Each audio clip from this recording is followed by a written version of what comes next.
you look like this and you want to look like this. You're trying to lose some body fat. How do you know if you're at a plateau? And how do you know when it's time to adjust? And I'm going to explain to you how to make those adjustments to ensure that fat loss continues. Hey guys, in today's video, I got a great question on my Instagram direct message. Our transformation challenge is kicking off right now. So you guys want to join our 90-day challenge, you can. And I think the first thing that the people that enter these challenges want to know is when they hit a plateau, how do they keep going? And what should those adjustments look like? Today's question though comes from right here on my Instagram direct message. So if you guys have a question, go to my Instagram, send the questions, and you can also leave a comment. I like to reply to those as well. In general, when trying to lose weight, how many weeks of remaining at or very close to a weight should be considered a plateau and call for a reevaluation of the plan? I've never tried to lose weight, only gain weight. I'm about 6 weeks in. I understand that weight will fluctuate, but I've been a consistent 1 to 2 pounds a week, so not losing yet. Not happy about being back at 185. All cardio 5 to 6 days a week, 30 minutes treadmill, plus an hour VR box. So you bring up some great questions here when it comes to fat loss, and this is really what is called coaching. Right now, a lot of people self-coach, and you can do that very successfully. But coaching from the perspective that I have it, where my clients check in with me every week, sometimes more than once a week, and we're looking at some data. I'm going to give you all the data that I dig into to determine how we know we're losing body fat or not, and how we make those adjustments. I'll give you guys some very real world examples. So first things first, when I have a client trying to lose body fat, I require weekly pictures in consistent lighting and clothing. I want to compare apples to apples, okay? The worst thing you can do is look at a picture in the gym one day, look at a picture at home the next day, look at a picture at your friend's house the next day, and go, I see differences. What you're looking for in differences can be differences in lighting, differences in pump, differences in the time of the day. So pictures are gonna really provide the truth. You know, the scale can fluctuate, we'll talk about that, and it can provide lies. But pictures tell you the truth. When your body is changing, you're going to see it in pictures. The next thing I'd like to look at is weight. Now, weight, like I said, can tell you some lies, and I'll talk about why that is. But if we check our weight every day, first thing in the morning, I get up, I use the bathroom, I step on the scale, I record that weight. That to me is the most honest weight, especially if I'm getting the same amount of sleep and if I'm getting up at roughly the same time each day. Now, the single day weights aren't as important to me as the averages, right? We're looking for trends over time. The scale can be up or down because of a few reasons. Obviously, our body is mostly water. So if there's going to be a day where you're perspiring a lot, not replacing that water, perhaps you drink some extra alcohol, things like that. You might urinate more than normal. Whatever it is, you can dehydrate and lose several pounds. Also, I've seen people take a very low carb approach to dieting. Carbs or carbohydrates store water in our tissue like muscle cells, thus that weight can hold water. If you remove all your carbohydrates from your diet and then you do a lot of training that is going to deplete those glycogen stores holding that water in your muscles, yes, the scale will drop. I've had people report like, oh my gosh, I lost 10 pounds the first week I went on a low carb diet. You didn't actually lose any body fat, you just dehydrated your muscles. You will look flatter and smaller. Also, you won't be able to repeat that, okay? And the first time you have some carbohydrates, you're gonna restore those glycogen stores. You'll probably feel great, probably have bigger muscles, but the scale will go up and that might impact your mental state. So understanding that the scale fluctuations that we see is mostly water. Also, things like sodium, things like sleep for women, okay? PMS, your menstrual cycle, there are going to be normal fluctuations in water, stress. So we gotta understand that the scale weight is just one thing we look at. The final thing that I really look for to know that I'm in a plateau is measurements. There's many times where my clients check in with me, the weight is the same, the pictures look about the same, but we lose an inch off the waist.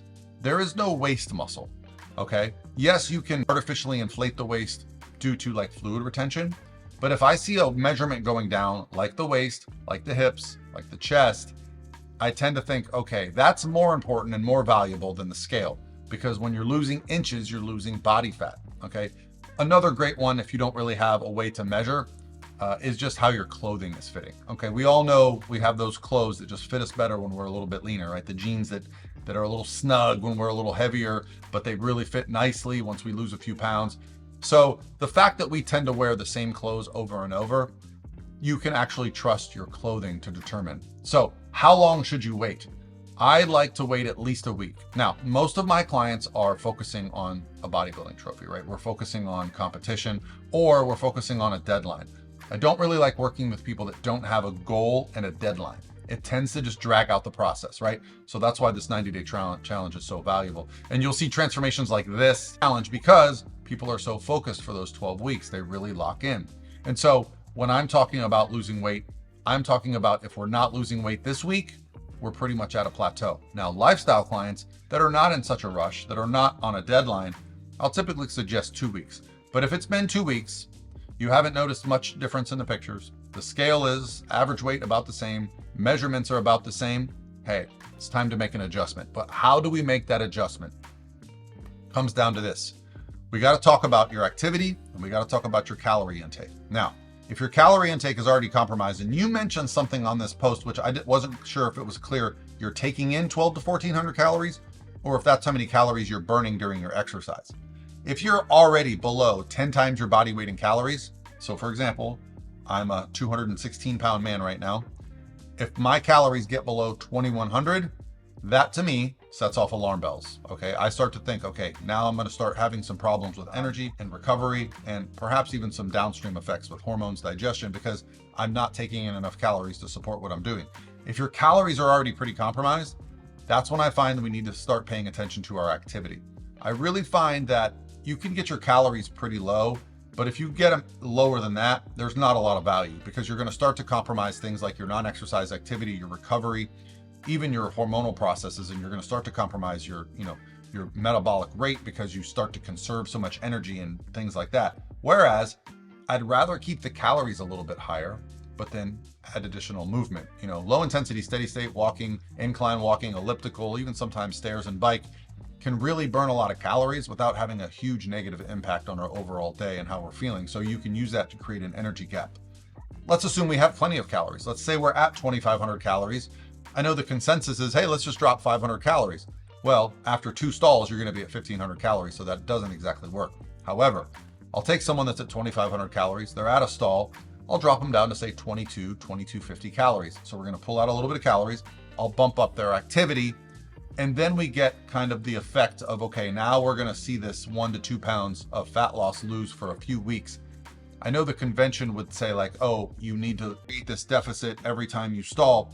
But what I find is that a smaller 200 to 300 calorie deficit creation through diet restriction, through more movement, kind of puts us over this threshold to get body fat moving again. Okay. So finding ways to move more when your calories are very low, that's my favorite. However, if you're feeling very full and you're eating plenty of food and you're not moving much, for me, that's the key. Guys, I'm pretty sedentary. This is my job. I sit here and coach people all day. Yes, I go to the gym and bust my ass for an hour in the gym. That doesn't burn as many calories as walking does, okay? You burn more calories throughout the day doing things that are not the gym, okay? This is the pie chart that we see all the time. Our non-exercise activity, our basal metabolic rate, these things are all very impacted by our daily activity. And if you're not active, go be more active. You'll feel better, you'll look better, your digestion will be better, your inflammation will be lower. You might even notice your brain fog, your focus.